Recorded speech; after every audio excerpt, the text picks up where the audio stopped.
Poďte spoznávať nitriansky kraj, ktorý je krajom histórie, slnka, vody a vína. Na odbore cestovného ruchu Nitrianskeho samosprávneho kraja sme v rámci strategického a marketingového plánu rozvoja cestovného ruchu do roku 2020 pre vás vytipovali zaujímavé miesta, ktoré sa nielen oplatí vidieť, ale aj zažiť.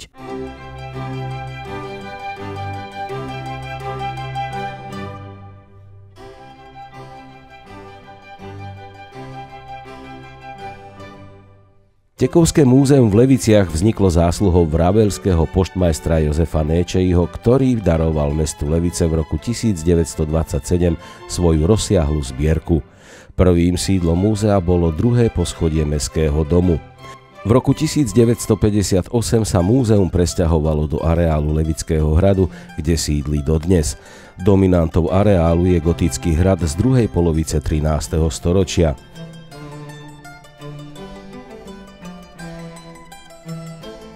Kedy presne bol postavený, nehovoria žiadne archívne materiály.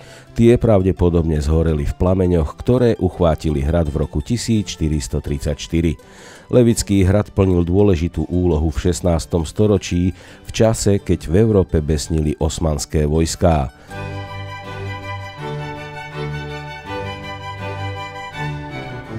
Múzeum dnes vo svojej stálej expozícii vystavuje množstvo artefaktov, ktoré tu zanechali Turci.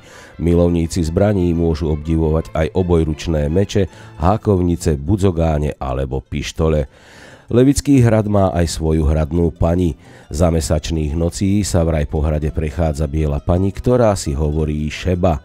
Je prvou ženou, ktorú popravili na Levickom hrade.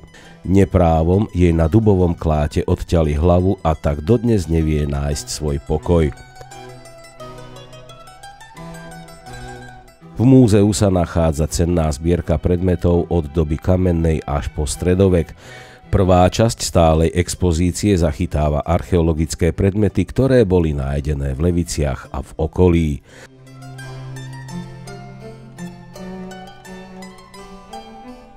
Perlou múzea je originálne zariadená lekáreň, druhá najstaršia v meste. Autentickú atmosféru navodia predmety zo skutočnej lekárne, sklenné a porcelánové dózy, váhy, pokladňu a množstvo ďalších predmetov.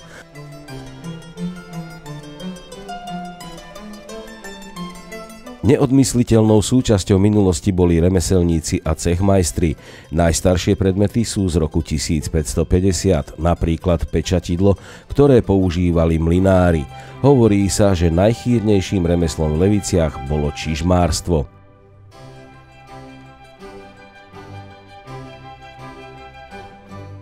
Raritou múzea je dokumentovanie bývalého režimu od roku 1948 až do roku 1989.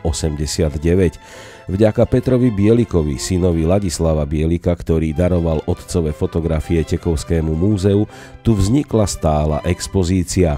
Táto zbierka je venovaná udalostiam z roku 1968. Ladislava Bielika preslávila fotografia muža s odhalenou hruďou pred okupačným tankom, ktorá sa zaradila medzi najlepšie fotografie 20. storočia.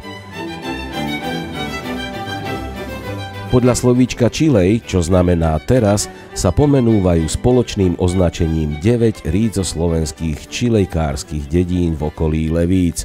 O ich jedinečnosti vypovedá sama čilejkárska kultúra. Pre čilejkárov je typický ich kroj. V ňom ešte aj dnes chodia ženy čilejkárky hlavne do kostola.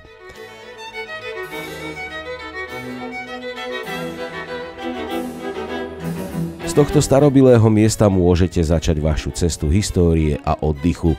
Spoznávať kraj histórie, slnka, vody a vína vás pozýva odbor cestovného ruchu Nitrianskeho samosprávneho kraja. Jasnou jednotkou pre kraj je rozvoj cykloturistiky a vybudovanie cyklochodníkov. Aktívna podpora rozvoja cestovného ruchu má reálne rozmery v podobe dotácií vo výške viac ako 120 000 eur.